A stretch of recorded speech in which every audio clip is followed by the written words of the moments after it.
Доброго утра, отличного настроения. В эфире программа «Новый день». Катерина Винокурова, Иван Луцкан, дежурные этой недели. Сегодня четверг, 19 декабря. Доброе утро. Этот четверг отмечен тем, что сегодня Международный день помощи бедным, День военной контрразведки в России и День снабженца в России. Вот как День помощи бедным и День снабженца совпадает друг с другом? Бедным вот снабженец сразу помог. Праздник пока не официальный, но во многих компаниях стал уже доброй традицией. Идея эта пришла в 2001 году. Поставщику полимерного сырья в России и с энтузиазмом была поддержана профессиональным сообществом снабженцев. А также интересно, что символом этого дня была выбрана известная героиня русских народных сказок «Золотая рыбка». По мнению учредителей праздника, именно этот образ сказочной добычицы и умелицы, способной достать все, что угодно, как нельзя лучше отражает нелегкий каждодневный труд добывающих служб.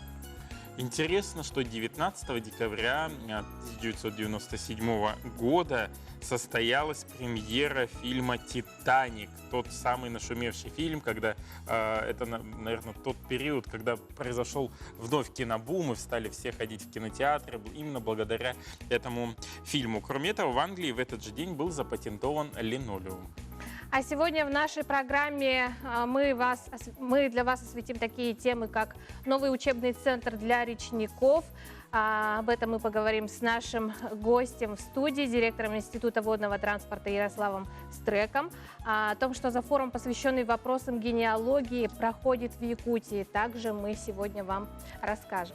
Гранд-финал 2019, чемпионы Якутии. Тоже об этом поговорим с нашим гостем в студии. Придет заместитель министра спорта нашей республики. И также мы узнаем, что же делали государевы ямщики буквально недавно в Москве и другие народы в рамках празднования Дней Дальнего Востока в столице нашей Родины.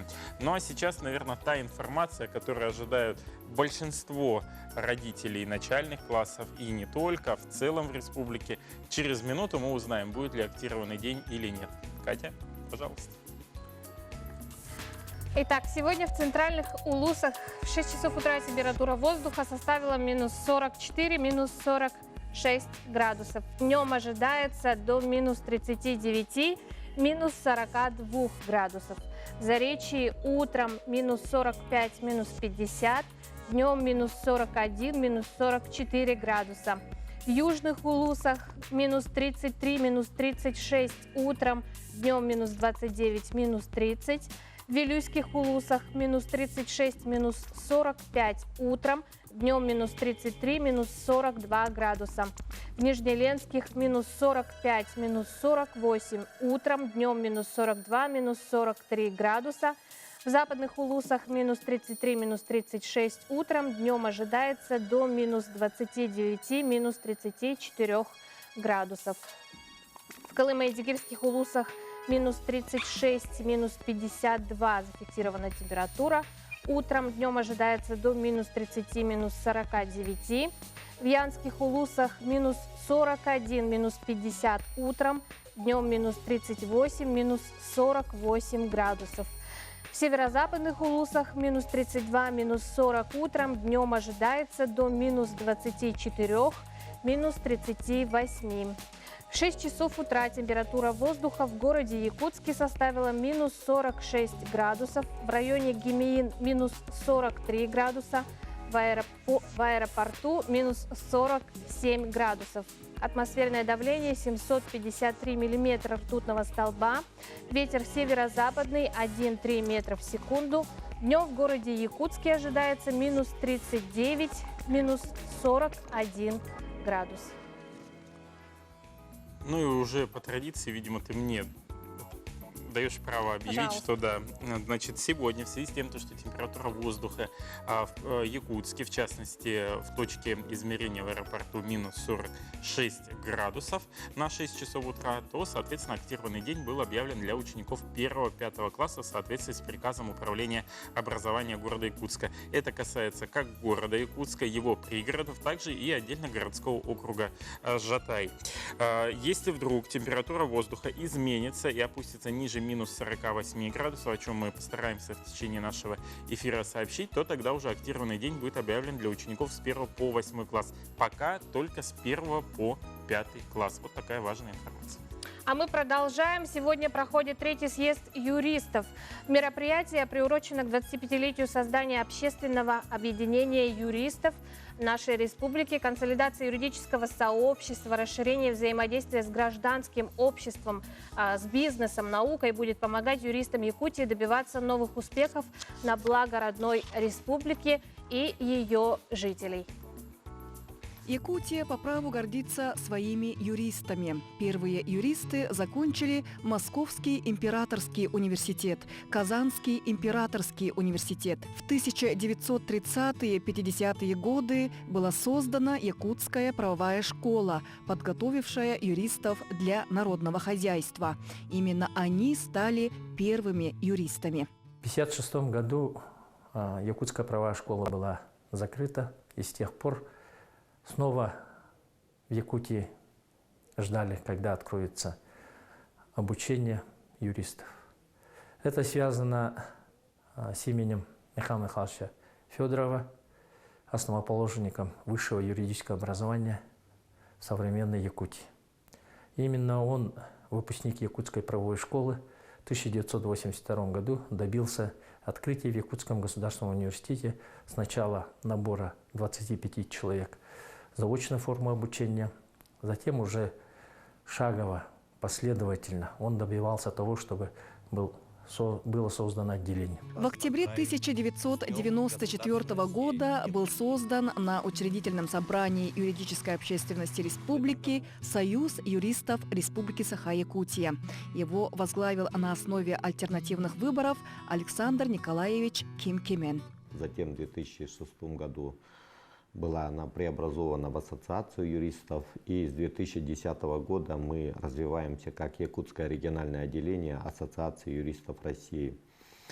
Но если вспомнить основные результаты этой деятельности, в первую очередь мы гордимся тем, что в 1995 году мы совместно с Михаилом Михайловичем Федоровым и Ольгой Дмитриевной Максимовой втроем разработали концепцию развития юридического образования в нашей республике, которая была утверждена ученым советом Якутского госуниверситета, тогда ныне Северо-Восточного федерального университета. И на основе этой концепции в 2000 году был образован самостоятельный юридический факультет. 3 декабря 2013 года состоялся первый съезд юристов Якутии. Второй съезд юристов состоялся 6-7 октября 2016 года, в работе которого приняло участие 541 делегат. Почему появилась идея проведения съездов юристов на территории Республики Саха-Якутия? На мой взгляд, это связано несколькими моментами. Во-первых, конечно, мы видим последние годы активизацию гражданских инициатив, и все больше и больше общественных организаций вовлекаются в развитие своих территорий, муниципальных образований и вносят серьезный вклад в социально-экономическое развитие нашей республики. Проведение такого масштабного мероприятия, как съезд юристов Якутии, свидетельствует о всемирной поддержке деятельности юридического сообщества и высокой степени значимости роли юристов в экономической и общественно-политической жизни республики. Наталья Колесова, Семен Афанасьев. Новый день. Доброе утро, мы продолжаем наш эфир. На днях прошло торжественное подписание кредитного договора по программе льготной ипотеки в Республиканском ипотечном агентстве. Компания является региональным оператором данной программы в регионе. Отмечается, что на участие в программе льготного кредитования подали заявки более 80 человек, из них 48 участников уже получили одобрение. Напомним, что ранее премьер-министр России Дмитрий Медведев подписал постановление о льготной ипотеке под 2% на Дальнем Востоке. Уже есть первые получившие. Кредит под 2% могут получить молодые семьи в возрасте до 35 лет включительно и неполные семьи с детьми. Чечне, а также участники программы «Дальневосточный гектар», которые взяли под землю, под строительство ИЖС. Тут без ограничения возраста. Вот это важный момент. Ипотеку можно взять для приобретения жилья в новостройках города Дальнего Востока или на вторичном рынке, но это только в случае, если этот вторичный рынок в сельской местности. Кредиты будут выдаваться в течение 5 лет, при том, что рассчитаться с ними можно будет в течение 20 лет. Важным условием сохранения ставки 2% по кредиту является требование к молодым семьям прописаться в квартире или доме, который они приобретают в течение 9 месяцев после оформления права собственности. Сохранять прописку нужно будет не менее 5 лет с даты выдачи кредита. В рамках государственной программы газификации населенных пунктов Якутии с 2003 года началась газификация Горного Улуса. На днях в районном центре Бердигистяха завершена полная модернизация еще одной центральной котельной, которая поможет в решении очень многих важных социально-экономических вопросов непосредственно самого района. История газификации района имеет свое начало и продолжение. Горный Улус 1991 года ставит вопрос газификации населенных пунктов Улуса. В 1993 году в городе Киев Газкомпроект закончил схему газоснабжения горного района. С 2003 года в рамках государственной программы газификации населенных пунктов Якутии началась газификация Улуса. По инициативе руководства Улуса привлечены местные бригады по рубке просек магистрального газопровода на участке Бяскёль-Кюрелях.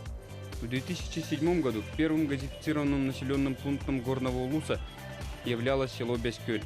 Работа по газификации села проводилась в очень трудных условиях. Мешали непроходимые топи и болота, суровые климатические условия, определенные проблемы с финансированием, но тем значимее успех и более весома заслуга строителей газопровода. В селе Бяскёль газифицировано 176 жилых дома, 13 объектов. В 2008 году состоялась торжественная церемония зажжения голубого огня в селе Кюрелях Октябрьского наслега. В селе Кюрелях газифицировано 132 жилых дома, 3 объекта. Силами жителей села Асыма проведена вырубка просеки магистрального газопровода участка Кюрелях-Асыма. В 2016 году акционерное общество «Саха-Транснефтегаз» завершило строительство магистрального газопровода в селе Асыма. В рамках реализации государственной программы по газификации населенных пунктов республики в селе Асыма состоялся торжественный запуск природного газа. В селе Асыма газифицировано 132 жилых дома, 8 объектов. Магистральный газопровод село Асыма, село Бердигистях начал строиться в рамках реализации государственной программы газификации населенных пунктов и обеспечения надежности газового хозяйства Республики Саха-Якутия на 2012-2019 год. Силами открытого акционерного общества «Саха-Транснефтегаз» по заданию Министерства промышленности и геологии Республики Саха-Якутия. Всего в Горном Улусе построено и введено в эксплуатацию внутрипоселковых сетей более 39 километров газовых сетей. Газифицировано более 22 объектов. Согласно инвестиционной программе на 2019 год проведено строительство 2 теплоисточников с переводом на газ «Центральная» в селе Асыма и МПМБК в селе Бердигистях. Завершена полная модернизация котельной больничного комплекса в селе Бердигистях. Первый газ по данному газопроводу был подан на котельную Центральной районной больницы в село Бердигистях 5 октября 2019 года. Стоит отметить, что 2019 год является знаковым для Горного Улуса, так как предусмотрено финансирование из федерального бюджета по программе «Комплексное развитие сельских территорий». В соответствии с программой планируется строительство внутрипоселковых газовых сетей села Бердигистях. Вопрос газификации Улуса в приоритете в решении многих вопросов социально-экономического развития Улуса. Мы очень рады, что задачи Ильдархана осуществляются, и флагман газовой отрасли Саха-Транснефтегаз начинает активную фазу строительства. Руководство республики уделяет большое внимание поднятию благосостояния жителей республики. Население с уверенностью надеется в завершении газификации села Бердигистях и что голубой огонь зажжется в домах жителей Улуса. Доброе утро, мы продолжаем наш эфир. У нас есть телефон в студии для ваших WhatsApp-сообщений. Это 8 914 279 22 62. Туда вы можете отправлять свои поздравления и, возможно, вопросы нашим гостям, которых мы анонсировали буквально несколько минут назад. И вот сейчас как раз первый гость, это Александр Бугаев, заместитель министра спорта республики. И поговорим мы о мероприятий, которое пройдет достаточно уже скоро. Это Гранд-финал 2019. Такое классное название. Что это такое? Доброе утро. Гранд-финал, значит, мы в этом году решили подведение итогов года, да, в частности, поздравления наших лучших спортсменов года, формат резко поменять. Если мы раньше проводили, значит, скажем так, в определенном помещении, в зале, да, вот по тому сценарию, который уже давно, еще с советских времен, надо сказать, да, концепция она не менялась, то в этом году самые такие ключевые моменты, это, во-первых, мы проводим как раз-таки здесь, благодаря вот нашей вещательной компании «Саха», да, здесь в студии на НВК «Саха» будет проводить в прямом эфире. Тем самым, значит, возможность будет увидеть всем жителям республики, да, в прямом эфире. Это 21 декабря, буквально осталось два дня, скажем так, да. 19 часов, я вот тоже, как пользуясь случаем, объявлю, 19 часов в прямом эфире на канале НВК, канале начинается вот прямой эфир под названием «Гранд-финал. Чемпионы Якутии». И вторая, самая тут тоже отличительная изюминка, это, значит, мы впервые лучших спортсменов года, значит, жители республики имеют возможность сами выбрать. То есть с 11 декабря тоже вот на канале НВК ежедневно вот в прайм-тайм выходит вот это объявление о СМС-голосовании. Идет голосование. Голосование, да, уже идет, Вот который мы сейчас день. видим на экране как раз такие вот спортсменов, Да, которые номинированы. Вот, например, вот у нас спортсмены по адаптивным видам спорта, самые наши именитые на сегодняшний день. Да, вот Степанида Артахинова, Владимир Баланец и Сергей Николаев. Это тоже у них в этом году очень хорошие результаты. Ну, вот по 4 номинациям, скажем так, да. Первая номинация – это олимпийские виды спорта, потом второе – это неолимпийские виды спорта, третье, вот как раз вот мы видели, адаптивные виды спорта и, конечно же, вот наши национальные виды спорта. Вот по 4 номинациям республиканская комиссия отобрала по 3, мы немножко вот облегчили, да, как бы, да, по 3 кандидата, скажем так, номинанта, да, финалиста отобрали комиссия. И вот из этих 3 лучших спортсменов республики, вот жителям, вот нам всем предстоит, вот буквально остались считанные дни, выбрать путем СМС-голосования. А голосовать могут включительно до 21 числа? Да, или прямо голосование закончится прямо во время прямого эфира, то есть 21-го, 19 часов вечера. И там никто до этого не будет знать, и вот в торжественной обстановке в прямом эфире мы узнаем лучших спортсменов года вот по этим 4 направлениям, номинациям, скажем так. Билеты где-то можно там купить или только вот голосование, никакого Голосование, крупного да, мероприятия не будет? голосование, да, никакого билета такого мероприятия не будет, как в прошлые года, да. Ну и мы сегодня тоже вот начали в целом итоговые мероприятия. У нас в этом году программа достаточно насыщенная. С сегодняшнего дня вот у нас буквально вот сегодня с 10 часов утра начинается совещание о стратегических направлениях в сфере спорта, да. То есть программа насыщенная, участвуют практически все муниципальные районы, начиная от руководства районов, да, на уровне заместителей глав районов, обязательное участие вот наших тренеров, ДЮСШ, учителей физкультуры и, конечно же, районные управления спорта, физической культуры спорта и спорткомитеты вот, с участием. А что дает спортсменам выход вот в гранд-финал? У нас по итогам каждого года у нас спортсмены, которые вот попали, то есть по занятым местам, не только вот финалисты, скажем так, да, но те спортсмены, которые на официальных соревнованиях заняли призовые места, они ежегодно в конце года получают единовременное вознаграждение. Это, допустим, если в год Олимпийских игр, чемпион Олимпийских игр получает 6 миллионов, и по убывающей. И чемпион России это 200 тысяч рублей. Вот в этом диапазоне, да, вот наши спортсмены, Европа, мир, и вплоть до олимпийских, судоолимпийских, паралимпийских игр, вот они единовременное вот денежное вознаграждение получают. А вот какие итоги можно уже подвести по 2019 году и, возможно, какие-то планы на 2020 год? Да, надо сказать, что это 19-й уходящий год, тоже он внес определенную лепту, очень такие знаковые события у нас произошли в республике, да. Во-первых, здесь я хочу отметить, мы в этом году начали реализацию федерального проекта «Спорт. Норма жизни». В этом году в республику из федерального бюджета более 500 миллионов финансовых средств привлечены. Это строительство 3 крупных спортивных объектов на территории республики. Из них 2 один уже был введен. Это вот Вжатая плавательный бассейн. И вот буквально на следующей неделе в поселке Антоновка Нюрбинского района тоже один спортивный зал вводится. Ну и в следующем году это спортивный большой комплекс в поселке Нижний Бестях. И это будет продолжаться ежегодно. И в этом году мы начинаем еще вот получать оборудование от всероссийского комплекса «Готов к труду и обороне». В этом году 14 муниципальных районов будут получать. И в течение 5 лет все 36 муниципальных районов, где находятся вот центры тестирования, они тоже в течение вот по линии нацпроекта будут получать. Ну и мы в этом году, в марте месяце, впервые в истории, надо сказать, якутского спорта провели официальные соревнования по вольной борьбе. Это Кубок мира. Да, это впервые официальные соревнования, очень крупные, масштабные, где 8 сильных команд мира съехались в Якутск, чтобы оспорить право самого сильной команды в мире.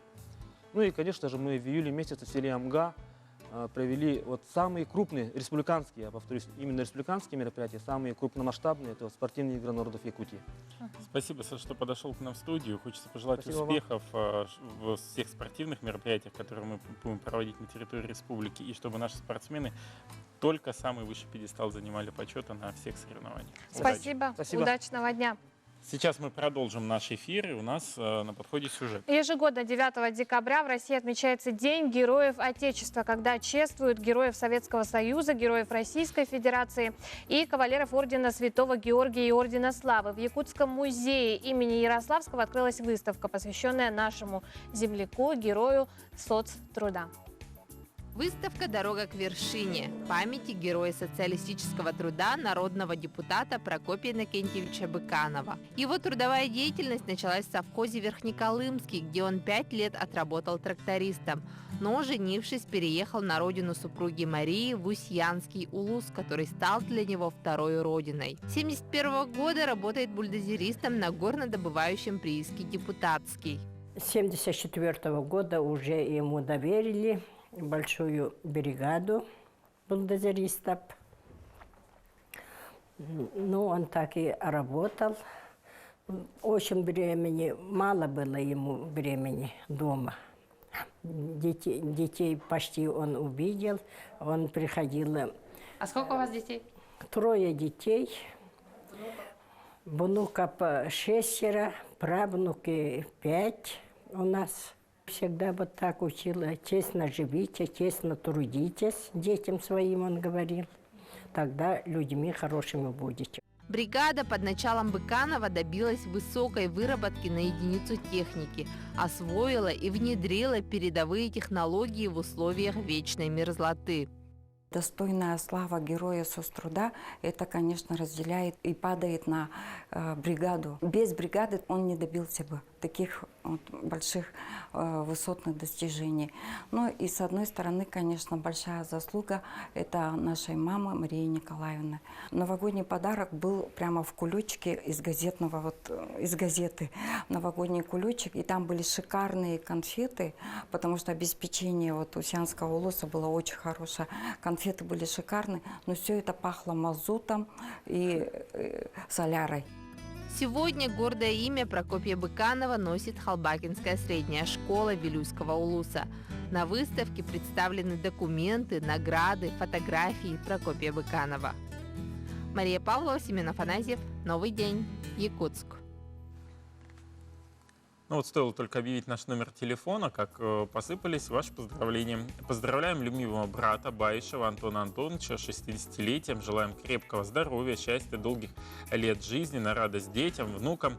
Подписались Баишевы, Находкины, Игнатьевы. И вот как раз Игнатьевы, тут прям такой плавный подход к нашему следующему гостю. У нас в студии Игнатьева Яна Викторовна, директор Дома дружбы народов имени Кулаковского и заместитель председателя Ассамблеи народов Республики Саха-Якутия. Доброе утро, Яна Викторовна. Доброе утро. Но вы недавно вернулись из Москвы, где проходили Дни Якутии, да? Ага. Как это было? Расскажите нам. Ну, мы недавно вернулись с Москвы. Там проходили многочисленные, значит, мероприятия. Это Дни Дальнего Востока, значит, в городе Москве. Проходило, значит, расширенное заседание посвященное 25-летию Ассамблеи народов Республики Саха-Якутия и участие наших народных значит, мастеров в 19-м Евразийском конкурсе высокой моды национального костюма «Этно-Эрата» и, конечно, выставка народно-художественных промыслов, тоже российская «Ладья». Был, значит, перечень очень многих мероприятий, где, значит, вот наша делегация приняла самое активное участие.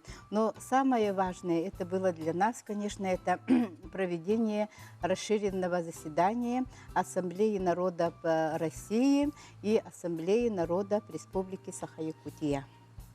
Что в рамках данного заседания обсуждалось? Возможно, какие-то актуальные вопросы были поставлены и какой итог? Ну, в год консолидации вот наша Ассамблея народов Республики Саха-Якутия, да, отмечает свое 25-летие.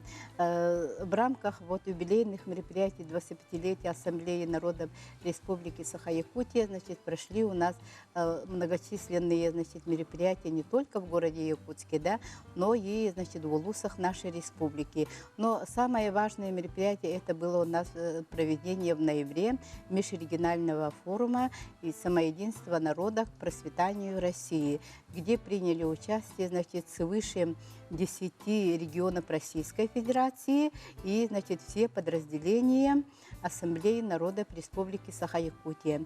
Сегодня Ассамблея народов Республики Саха-Якутия имеет в республике 14 подразделений и объединяет свыше 70 национально-культурных объединений. И, конечно, самое важное, значит, что мы значит, сегодня имеем, это, конечно, это единство нашего народа, чтобы мы все народы нашей республики жили в мире и согласии. Это самое у нас важное. Год подходит к концу. Какие-то итоги можно ли подвести в работе Ассамблеи? И наметили ли вы какие-то совместные планы, как и Дома дружбы народов, совместно с общественной организацией? Ну, наша Ассамблея народов это является одним из подразделений Большой Ассамблеи народов Российской Федерации. И мы сегодня с Ассамблеей народов Российской Федерации, да, наметили свои вот, значит, проекты. Это проведение, значит, форума. Это у нас будет очень большое мероприятие, посвященное столетию Татарстана. Мы с Ассамблеей Республики Татарстан многие годы имеем свои дружеские связи, самодружим и налаживаем контакты и с Домом дружбы Республики Татарстан и других республик. И, конечно, это усиление работ наших подразделений в улусах республики и, конечно, это работа с нашими национально-культурными, значит, объединениями вот в рамках нашего республиканского проекта «Якутия – наш общий дом». Яна Викторовна, что Дом дружбы народов, возможно, подготовил к Новому году? Да, к Новому году мы готовим, значит, очень много феерических праздников, утренников, да. Но это вы все, наверное, афиши видите, да. Мы готовимся, и уже с 21 декабря мы уже стартуем, уже, значит, начинаем проводить наши, значит, праздничные мероприятия и новый, значит, спектакль, самоутренник для наших детей. Яна Викторовна, хочется пожелать успехов в работе Ассамблеи народов России, у нас как в республике, нашему подразделению, чтобы действительно мы сплотились во благо единства и братства народов, которые проживают на территории нашей необъятной Якутии. Спасибо, Иван Петрович. Единство – это процветание России. Спасибо. Катя. Ну а у нас на очереди небольшая рекламная пауза, после которой мы продолжим знакомить вас с полезной информацией, знакомим вас со свежими премьерами, кинопремьерами этого четверга. Также ожидаем гостей.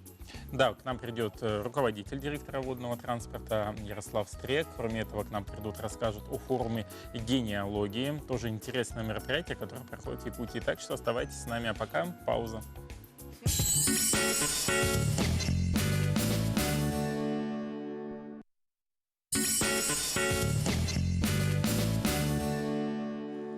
Доброе утро, мы продолжаем наш эфир. Телефон студии остается прежним для ваших WhatsApp-сообщений. Это 8 914 279 22 62. Ну а далее мы передаем слово нашим коллегам из информационной службы. Послушаем свежие новости не только нашей республики, но и за ее пределами.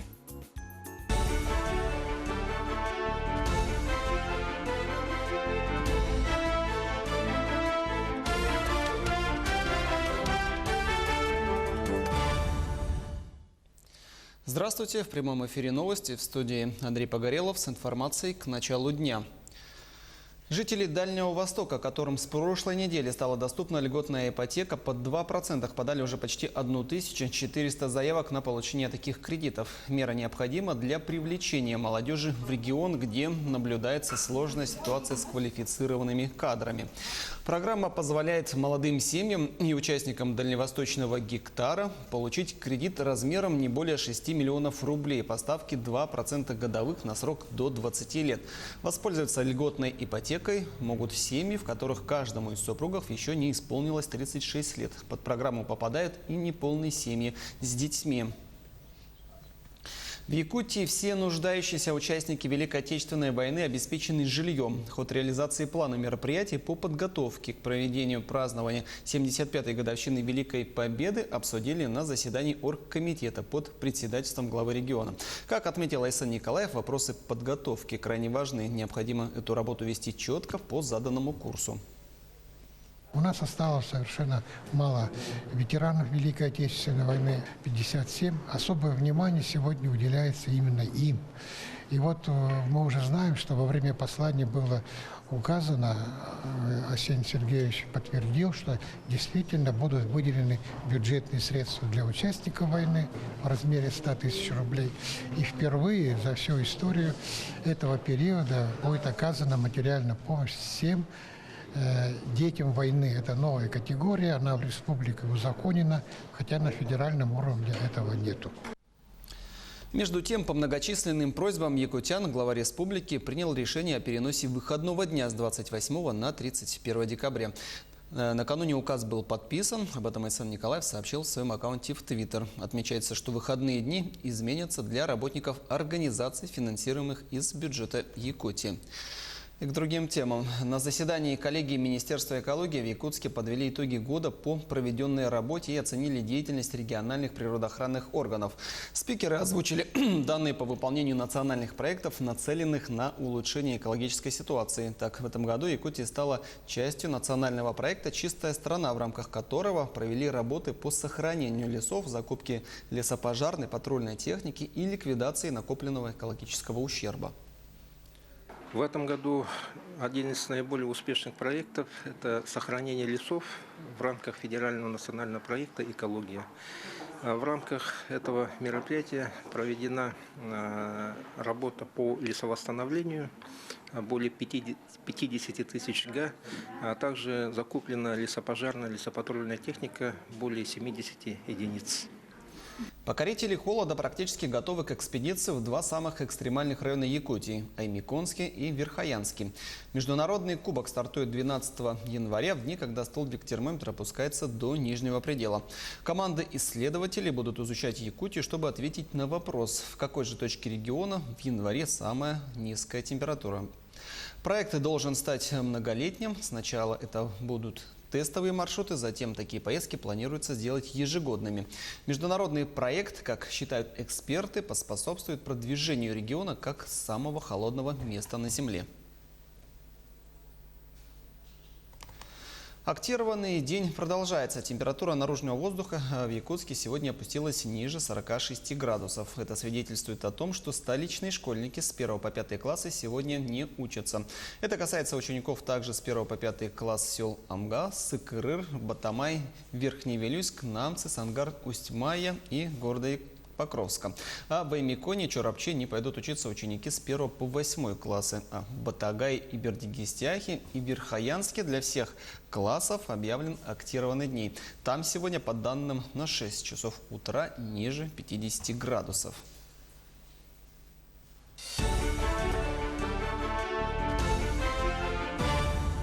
Доброе утро, мы продолжаем наш эфир и поговорим сейчас о вакансиях. Требуется кладовщик-мастерскую по ремонту автомобилей и автохозяйств. Высшее профессиональное и техническое образование, опыт работы не менее 3 лет, без вредных привычек, зарплата от 24 816 рублей. Требуется инженер группы энергообеспечения, высшее профессиональное техническое образование, опыт работы не менее 3 лет, без вредных привычек, заработная плата 30 тысяч рублей.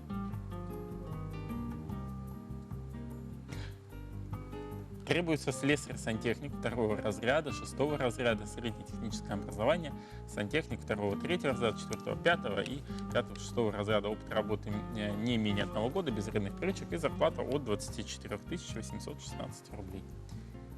То есть раздел от МРОТа идет. Кстати, хочется напомнить, что сегодня в Якутске, в пригородах и в городском округе Жатая объявлен актированный день для учеников с 1 по 5 класс. Также необходимо мониторить температуру. Если пойдет ее снижение, то актированный день продлится еще для учеников по 8 класс включительно, если температура воздуха опустится ниже минус 48 градусов включительно. Ну а у нас на очереди гости. Мы будем говорить об открытии учебно-тренажерного центра. Рада представить вам директора Якутского института водного транспорта, кандидата технических наук Ярослава Михайловича Стрека. Ярослав Михайлович, доброе утро. Доброе утро. Здравствуйте. Вот многие жители Якутска, проезжая мимо площади Победы, наверняка заметили, что было снесено старое здание общежития. На его месте появилось абсолютно новое, такое красивое здание. Уже окна светятся. Я так понимаю, это оно и будет, да? Абсолютно верно, вы правы. Интригу раскрыли. Это будет новый учебно-тренажерный центр Якутского института водного транспорта, в котором мы с успехом будем готовить специалистов водного транспорта для отрасли народного хозяйства Республики Саха-Якутия. Что интересного будет в этом центре? Как он оснащен? Этот центр уникален. Этот центр будет оснащен современным тренажерным и лабораторным оборудованием. Сейчас ведется поставка, установка этих тренажеров, производится закуп этих тренажеров. Навигационные тренажеры, судовые энергетические установки, электроэнергетика, электротехника, гидротехническое строительство. Все эти направления подготовки будут реализованы в нашем центре. Вот, вы говорили, что там какое-то будет абсолютно новое оборудование, которого нет вообще нигде в республике. Это будет уникальный учебно-тренажерный центр. Сказать, что нигде в республике совершенно нет, нельзя, где-то есть. У нас есть Жатайский учебно-тренажерный центр, который успешно справляется с подготовкой морских судов. Но у нас такого центра, где мы круглогодично будем готовить кадров, нету, безусловно. У нас в борьбе с водой тренажер уже смонтирован, уже сделан. У нас будет отдельно стоящий учебно-тренировочный комплекс по борьбе с пожаром, которого точно нет нигде сейчас. Он на контейнерах. В контейнерах на железной дороге, где-то вот на подъезде к Нижнему Вестяху встречаем, вот ждем. Поэтому скоро открытие и всех пригласим. А кого планируете готовить? В первую очередь это члены экипажей судов внутреннего водного транспорта, но также есть и лабораторные стенды для подготовки специалистов высшего образования по направлению подготовки электроэнергетики, электротехника, гидротехническое строительство, технология транспортных процессов. Этим направлениям также уделено внимание в нашем учебно-тренажерном центре. Это какие-то новые направления будут или уже? Нельзя сказать, что это новое направление. Мы по этим направлениям готовим достаточно долго. Вообще стоит отметить, что в следующем году с нашей ступени высшего образования исполняется 60 лет. У нас юбилейная дата. А вообще Якутскому институту водного транспорта, начиная с речного техникума, 88 лет в следующем году. Так что достаточно значимые даты. Но многие называют по старинке вот это здание речное училище. Так ли это на самом деле и кого сейчас вы готовите? Спасибо большое за вопрос. Я хотел бы развеять миф, потому что это сейчас не совсем речное училище, а точнее совсем не речное училище. Это Якутский институт водного транспорта, в котором ведется подготовка специалистов и по уровню среднего профессионального образования, раньше речное училище, и по уровню высшего образования. 4 специальности по среднему профобразованию по очной и по заочной форме обучения. Это судовождение, эксплуатация судовых энергетических установок, эксплуатация внутренних водных путей и эксплуатация судового электрооборудования, средств автоматики. И 3 направления подготовки по высшему образованию. Электроэнергетика, электротехника, технология транспортных процессов и строительство, профиль гидротехническое строительство. Обучаем и по очной, и по заочной форме обучения. приходят к нам ребята и после 9 и после 11 класса, и после 11 класса могут поступить и на программу среднего профессионального образования, и на программу высшего образования. Могут выбрать и очную форму, и заочную форму, и есть бюджетные места и по средней школе, и по высшей школе. И спасибо огромное за поддержку республики. Есть целевая подготовка. В этом году у нас первый год обучается по очной форме обучения строители за счет целевых мест республики по заказу администрации Ленского бассейна. Поэтому мы только развиваемся. На сегодняшний день у нас контингент обучающихся более 1000 человек по всем формам обучения, не считая дополнительного профессионального образования. Ну, там гораздо больше. А увеличится ли число учащихся и что касается набора студентов? Да увеличится, конечно. Мы ежегодно увеличиваем цифры. С моего прихода с 2016 года на протяжении всех лет мы видим тенденцию уже сложившуюся по увеличению контингента и по средней школе, по среднему профессиональному образованию и по высшему образованию. Ну а новый учебно-тренажерный центр позволит нам выполнять эту работу максимально качественно, максимально профессионально, потому что удовольствие одно работать А с какие таким сроки оборудованием. подготовки по программам среднего и высшего образования? Программу среднего образования на базе 9 классов по очной форме обучения мы обучаем 4 года по 3 специальностям. И одна специальность у нас есть судовождение, а по ней мы обучаем 5 лет, потому что в данном случае мы обучаем старших техников-судоводителей с правом эксплуатации судовых энергетических установок. Они последовательно за 5 лет получат диплом, который позволит им работать на флоте по совмещению профессий на нашем речном флоте и в должности капитана, и сменного механика.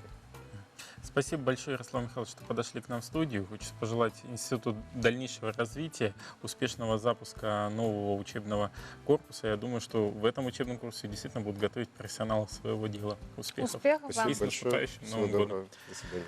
Хочется напомнить номер нашей студии. Это 8 914 279 22 62. Это для ваших WhatsApp-сообщений, по которым вы можете поздравить своих друзей, знакомых или близких с праздником и поделиться какой-либо новостью. Ну а далее у нас небольшая пауза. Оставайтесь с нами.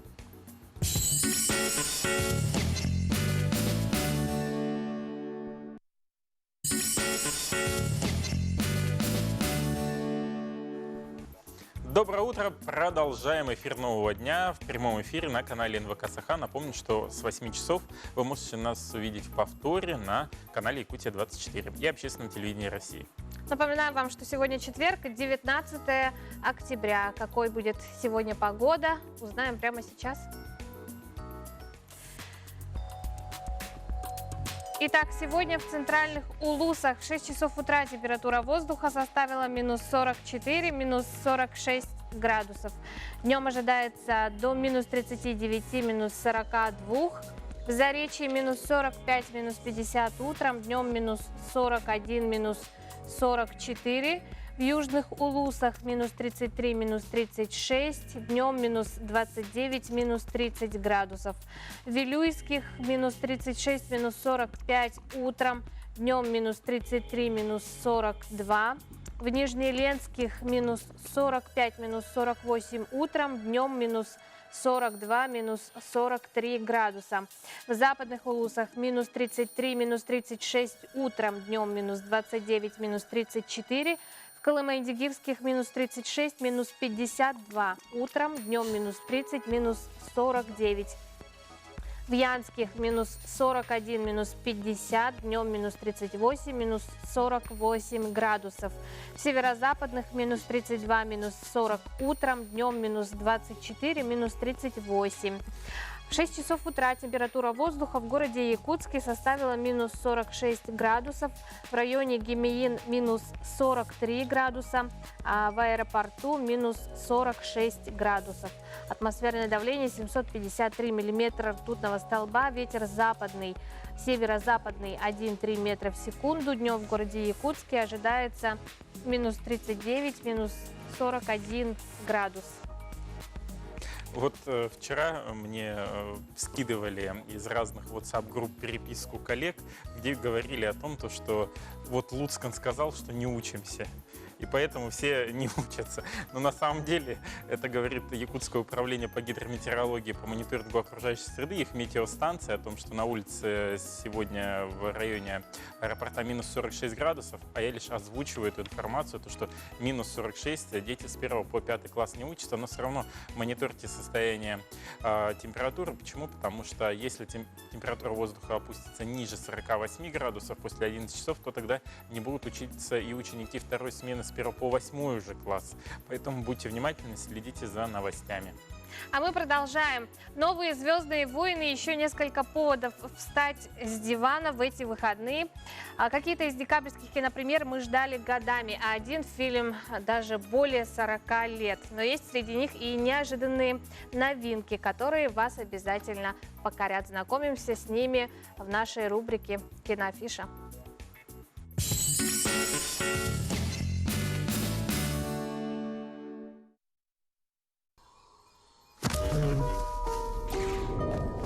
Это инстинкт. Представляем вам киноновинки этой недели, которые можно посмотреть в кинотеатре «Лена» уже сегодня. Сила свела нас вместе. Когда-нибудь вы обязательно возьмете большой отпуск, усядетесь перед монитором и посмотрите все серии космической эпопеи разом. Но пока можно будет понаблюдать за завершением невероятной истории семьи Скайуокеров, которая длится вот уже более 40 лет. Заодно найдете ответы на все загадки из предыдущих серий. Действие новых «Звездных войн» разворачивается через год после событий «Последних джедаев». Остатки сопротивления еще пытаются справиться с внутренними беспорядками, но впереди их ждет встреча с Первым Орденом. Да еще и древнее противостояние джедаев и ситхов близится к апогею. Ничем иным, кроме как окончанием саги Скайуокеров, это не назовешь. И если вы думали, что «Звездным воинам» больше нечем вас удивить, то вам предстоит познакомиться с новыми героями, побывать в уникальных мирах и отправиться в увлекательное путешествие на край галактики.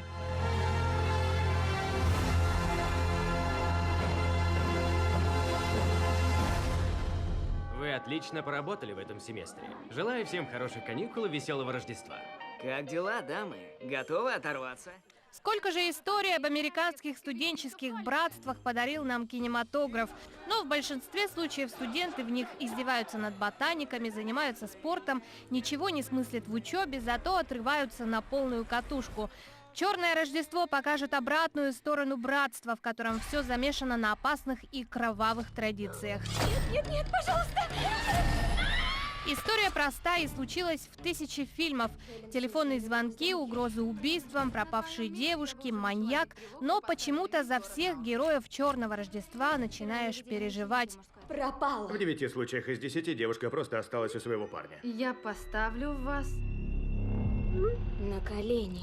У любителей триллеров накануне Нового года в кинотеатрах будет не так много возможностей пощекотать себе нервы, но ремейк фильма ужасов 1974 года «Черное Рождество» станет одним из лучших. Нести множество жертв, чтобы сохранить традиции. Вы все сумасшедшие. Не с теми девчонками ты связался. Черное Рождество. Вы гений, Евгений! Настоящий гений! Как ты нескромно это. Популярный отечественный анимационный франчайз о фиксиках покажет на больших экранах свой второй полнометражный фильм. Красочное действо продолжение мультфильма «Фиксики. Большой секрет» нацелено на детскую аудиторию. А юных поклонников у фантастической развивающей серии, наполненной юмором, приключениями и поучительными моментами, предостаточно. Желаем вам отличного настроения и приятного просмотра. Это было круто!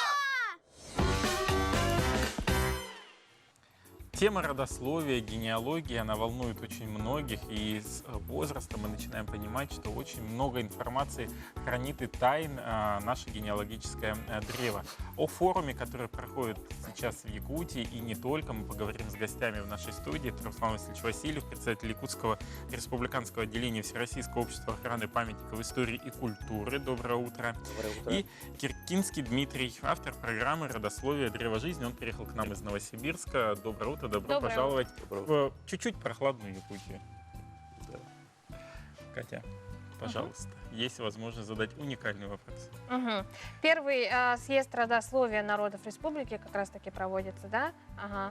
Более подробно. Ну, сегодня проходит форум, до этого был съезд. И, в общем-то, я хотел бы сказать, что очень такое серьезное внимание к этому вопросу. Да? Казалось бы, генеалогия это семьи, это частный вопрос. Там любой человек может заняться своей генеалогией, искать своих предков. А у нас, вот видите, вот уже, можно сказать, даже на государственном уровне этим вопросом занимаемся. Вопрос, конечно, почему? Да? А на самом-то деле, когда начинаешь заниматься этим вопросом, на наследственном уровне занимаются, да, вот, начинают вот, потому что родословие, когда начинаешь разбираться, то тут выявляются очень важные моменты, скажем. Это и наши предки знали до 7-го колена, да? 7 поколений знали. Тоже не просто так, это имело практическое значение. Это и кровосмешение, да, вот мы в Якутии все-таки не так много людей. Мы почти где-то связываемся где-то родственными узами. Это очень важно, когда возникает новая семья, да, и вот чтобы не произошло такое кровосмешение. Во-вторых, это болезни, да, вот можно родовые болезни, и уже чтобы вылечить человека эффективно и быстро, уже зная его родословную, это уже можно сделать. Да, вот для врачей это уже это здоровье нации, скажем, да. Или, скажем, вот вопросы межнациональные. Вот мы не просто республика живем обособленно, мы живем в Российской Федерации. И вот когда начинаешь копаться, вот, а у нас ведь сколько, начиная с 17 века, освоение Якутии шло, да, шли казаки, землепроходцы, они здесь создавали семьи.